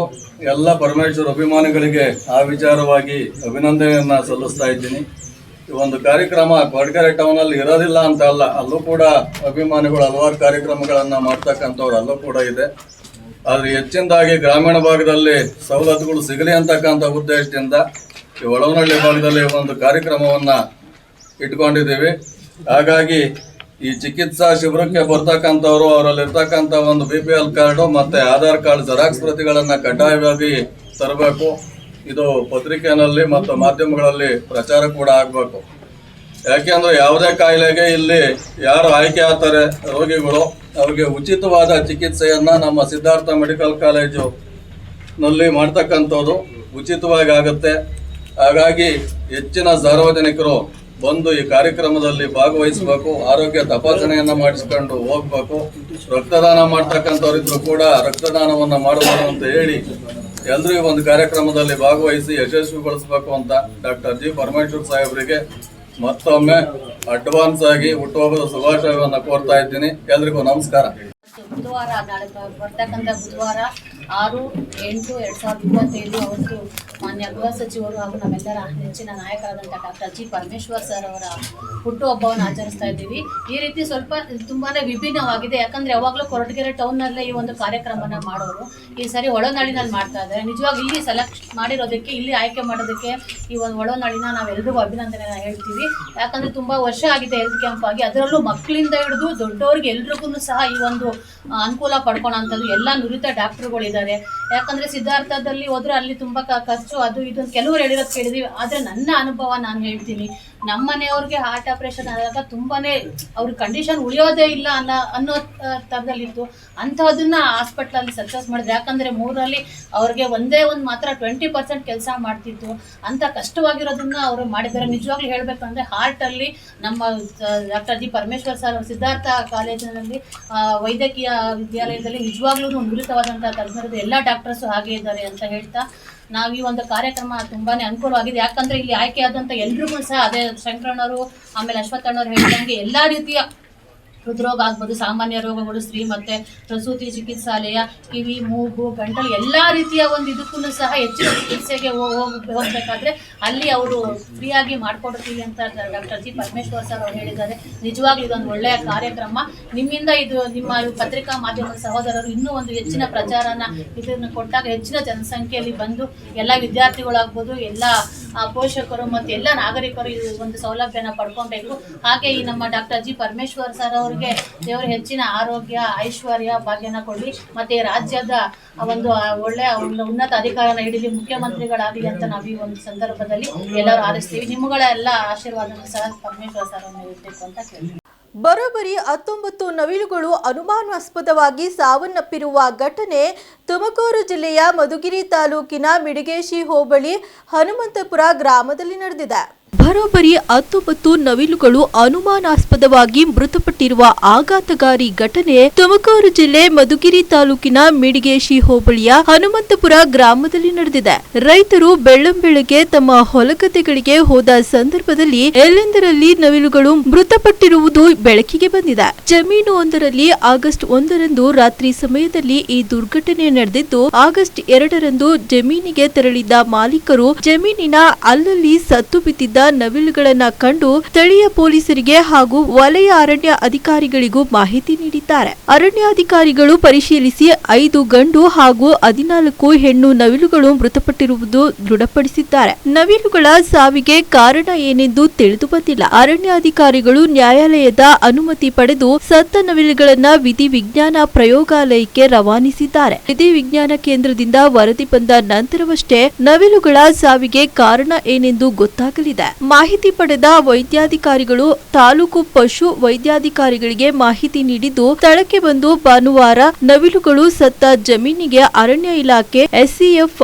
ಮಲ್ಲಿಕಾರ್ಜುನ್, ವಲಯ ಅರಣ್ಯಾಧಿಕಾರಿ ಸುರೇಶ್, ಬೀಟ್ ಗಾರ್ಡನ್ ಮಹೇಶ್ ಕುಮಾರ್, ಉಪ ವಲಯ ಅರಣ್ಯಾಧಿಕಾರಿ ಮುತ್ತುರಾಜ್ ಭೇಟಿ ನೀಡಿದರು. ನವಿಲುಗಳಿಗೆ ವಿಷ ಇಟ್ಟು ಸಾಯಿಸಿರುವ ಅನುಮಾನ ಬಲವಾಗಿ ವ್ಯಕ್ತವಾಗಿದೆ. ಆದರೆ ಈ ಕುರಿತು ಹೆಚ್ಚಿನ ಮಾಹಿತಿ ನಿರೀಕ್ಷಿಸಲಾಗಿದೆ.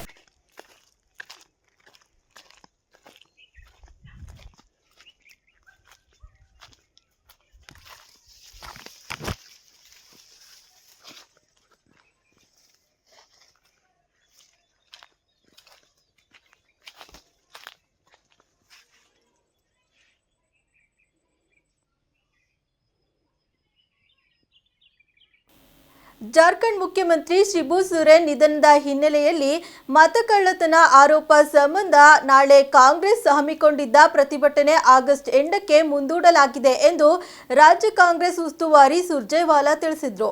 ಜಾರ್ಖಂಡ್ ಮುಖ್ಯಮಂತ್ರಿ ಶಿಬು ಸೊರೇನ್ ನಿಧನದ ಹಿನ್ನೆಲೆಯಲ್ಲಿ ಮತಕಳ್ಳತನ ಆರೋಪ ವಿಚಾರ ಸಂಬಂಧ ಕಾಂಗ್ರೆಸ್ ನಾಳೆ ಹಮ್ಮಿಕೊಂಡಿದ್ದ ಪ್ರತಿಭಟನೆ ಆಗಸ್ಟ್ 8ಕ್ಕೆ ಮುಂದೂಡಲಾಗಿದೆ ಎಂದು ರಾಜ್ಯ ಕಾಂಗ್ರೆಸ್ ಉಸ್ತುವಾರಿ ಸುರ್ಜೇವಾಲಾ ತಿಳಿಸಿದ್ದಾರೆ. ಇಂದು ಬೆಂಗಳೂರಿನಲ್ಲಿ ಡಿಸಿಎಂ ಡಿಕೆ ಶಿವಕುಮಾರ್ ಹಾಗೂ ಕಾಂಗ್ರೆಸ್ ಉಸ್ತುವಾರಿ ಸುರ್ಜೇವಾಲಾ ಜಂಟಿ ಸುದ್ದಿಗೋಷ್ಠಿ ನಡೆಸಿ ಮಾತನಾಡಿದ ಅವರು, ರಾಹುಲ್ ಗಾಂಧಿ ನೇತೃತ್ವದಲ್ಲಿ ನಾಳೆ ಬೆಂಗಳೂರಿನಲ್ಲಿ ಹಮ್ಮಿಕೊಂಡಿದ್ದ ಪ್ರತಿಭಟನೆ ಶಿಬು ಸೊರೇನ್ ನಿಧನದ ಹಿನ್ನೆಲೆಯಲ್ಲಿ ಮುಂದೂಡಲಾಗಿದೆ ಎಂದು ರಾಜ್ಯ ಕಾಂಗ್ರೆಸ್ ಉಸ್ತುವಾರಿ ಸುರ್ಜೇವಾಲಾ ತಿಳಿಸಿದ್ದಾರೆ. ಬೆಂಗಳೂರಿನಲ್ಲಿ ಪ್ರತಿಭಟನೆ ಮೂಲಕ ಬಿಹಾರ ಚುನಾವಣೆಯ ರಣಕಹಳೆ ಮೊಳಗಿಸಲು ಕಾಂಗ್ರೆಸ್ ಪ್ಲಾನ್ ಮಾಡಿತ್ತು.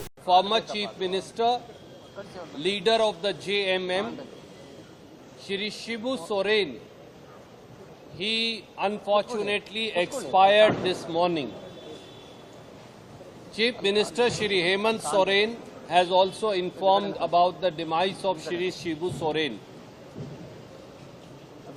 On behalf of KPCC and AICC, I extend my heartfelt condolences to Shri Hemant Soren, to the entire family and lakhs of JMM workers and supporters, not only across Jharkhand but in other states.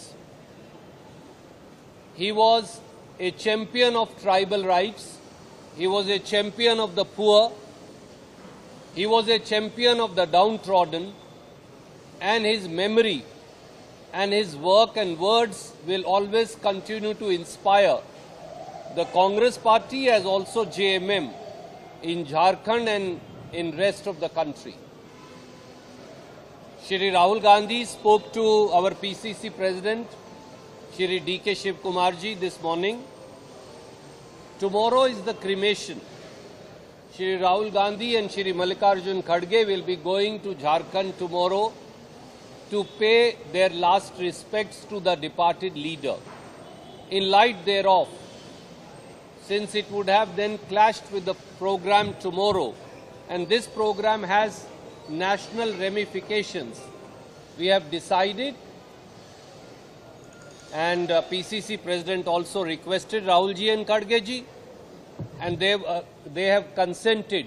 The program will now remain as it is, but will remain deferred to 8th of August 2025. Chief Minister Shri Siddaramaiah has also been apprised, and he also agrees. So in light of the suggestions made by Shri DK Shivkumar, Shri Rahul Gandhi, Shri Mallikarjun Kharge and the AICC, we've all decided to defer the program to 8th of August. I would now request. ಸಮೀಪಿಸುತ್ತಿದೆ ಗೌರಿ ಗಣೇಶ ಹಬ್ಬ. ಎಲ್ಲಿ ನೋಡಿದರೂ colour ಗಣಪತಿಗಳ ತಯಾರಿ ಮಾಡುತ್ತಿರುವ ಕುಂಬಾರ ಕಲಾವಿದರು. ಗಣಪತಿ ಹಬ್ಬಕ್ಕೆ POP Ganapati ಅಬ್ಬರ ಸ್ಥಳೀಯ ಪರಿಸರ ಸ್ನೇಹಿ ಪೇಪರ್ ಮತ್ತು ಮಣ್ಣಿನ ಗಣಪತಿ ತಯಾರು ಮಾಡುವ ಕಲಾವಿದರಿಗಿಲ್ಲ ಅವಕಾಶ. ಕರ್ನಾಟಕದಲ್ಲಿ ಬ್ಯಾನ್ ಆಗಿರುವ ಪಿಒಪಿ ಗಣಪತಿಗಳನ್ನು ಹೇಗೆ ತಯಾರು ಮಾಡ್ತೀರಾ ಎಂದು ನಮ್ಮ ಪ್ರತಿನಿಧಿ ಕೇಳಿದಾಗ ಅವರು ಕೊಟ್ಟ ಉತ್ತರ ಏನು ಗೊತ್ತಾ? ಈ ಸ್ಟೋರಿ ನೋಡಿ. ಸಮೀಪಿಸುತ್ತಿದೆ ಗೌರಿ ಗಣೇಶ ಹಬ್ಬ. ಎಲ್ಲಿ ನೋಡಿದರೂ ಕಲರ್ಫುಲ್ ಗಣಪತಿಗಳ ತಯಾರಿ ಮಾಡುತ್ತಿರುವ ಕುಂಬಾರ ಕಲಾವಿದರು. ಗಣಪತಿ ಹಬ್ಬಕ್ಕೆ ಪಿಒಪಿ ಗಣಪತಿಗಳ ಅಬ್ಬರ. ಸ್ಥಳೀಯ ಪರಿಸರ ಸ್ನೇಹಿ ಪೇಪರ್ ಮತ್ತು ಮಣ್ಣಿನ ಗಣಪತಿ ತಯಾರು ಮಾಡುವ ಕಲಾವಿದರಿಗಿಲ್ಲದ ಅವಕಾಶ. ಕರ್ನಾಟಕದಲ್ಲಿ ಬ್ಯಾನ್ ಆಗಿರುವ ಪಿಒಪಿ ಗಣಪತಿಗಳನ್ನ ಹೇಗೆ ತಯಾರು ಮಾಡ್ತೀರಾ ಎಂದು ನಮ್ಮ ಪ್ರತಿನಿಧಿ ಪ್ರಶ್ನೆ ಮಾಡಿದಾಗ ಅವರು ಹೇಳುವ ಉತ್ತರ ಏನು ಗೊತ್ತಾ? ಈ ಸ್ಟೋರಿ ನೋಡಿ. ಕೊರಟಗೆರೆ ತಾಲೂಕಿನ ಪುರವಾರ ಗ್ರಾಮ ಪಂಚಾಯಿತಿಯ ಗಂಗಾರನಹಳ್ಳಿ ಗ್ರಾಮದ ಹನುಮಂತರಾಯಪ್ಪ ಹಾಗೂ ಮೋಹನ್ ಕುಟುಂಬಸ್ಥರಿಂದ ಸುಮಾರು 80 ವರ್ಷದಿಂದ ಪರಿಸರ ಸ್ನೇಹಿ ಗಣಪತಿಗಳನ್ನ ತಯಾರು ಮಾಡುತ್ತಾ ಬಂದಿದ್ದಾರೆ. ಇವರು ಸ್ಥಳೀಯ ಗ್ರಾಮದ ಸುಮಾರು 15ಕ್ಕೂ ಹೆಚ್ಚು ಕುಟುಂಬಸ್ಥರು ಈ ಪರಿಸರ ಸ್ನೇಹಿ ಗಣಪತಿ ತಯಾರಿಕೆಯಿಂದ ಮಹಿಳೆಯರು ಕುಟುಂಬದ ನಿರ್ವಹಣೆ ನಡೆಸುತ್ತಿದ್ದಾರೆ. ಆದ್ರೆ ಕೋಡ್ಲಾಪುರ ಗ್ರಾಮ ಪಂಚಾಯಿತಿ ವ್ಯಾಪ್ತಿಯ ಬಡಕನಹಳ್ಳಿ ಗ್ರಾಮದ ಗಂಗಾಧರಪ್ಪ ಕುಟುಂಬಸ್ಥರಿಂದ ಯಾವುದೇ ಅಧಿಕಾರಿಗಳ ಭಯವಿಲ್ಲದೆ ಕಾನೂನು ನಿಯಮಗಳನ್ನ ಗಾಳಿಗೆ ತೂರಿ ಪಿಒಪಿ ಗಣಪತಿಗಳನ್ನ ತಯಾರು ಮಾಡುತ್ತಿದ್ದಾರೆ.